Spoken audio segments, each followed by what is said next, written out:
Plusieurs personnalités politiques indépendantes et celles de la famille du chef de l'État avaient pris d'assaut l'espace La Rotonde à la présidence de la République afin de suivre l'adresse du chef de l'État à la nation. Du détail dans ce reportage signé Guilain Kabalundi.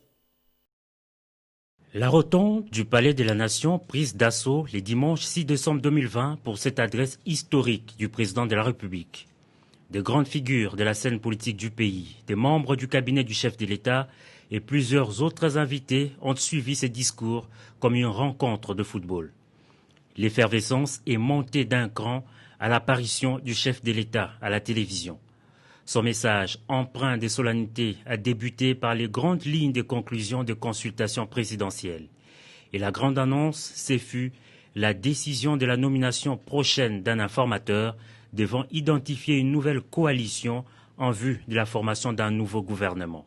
La rotonde du Palais de la Nation explose de joie et les réactions sont unanimes. Il a répondu à nos attentes et dans notre mémo, nous avons exigé également la rupture de la coalition et la nomination d'un informateur. D'ailleurs, j'ai dit avant le discours ici à la presse présidentielle.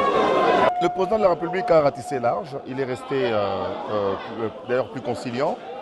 Il a essayé de résumer ce qu'a été la volonté de la majorité des Congolais, de ce que les Congolais ont attendu.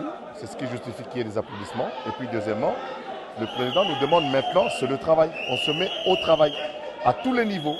Bon, j'ai constaté que c'est un discours de la rupture. On a mis fin à la coalition qui a tant secoué le pays. Et on est en voie de lancer maintenant l'union sacrée. Il a demandé aux Congolaises et aux Congolais de voir l'intérêt supérieur de la République, de se consacrer pour se donner, pour sortir les pays de bourbiers, des prédateurs de la République.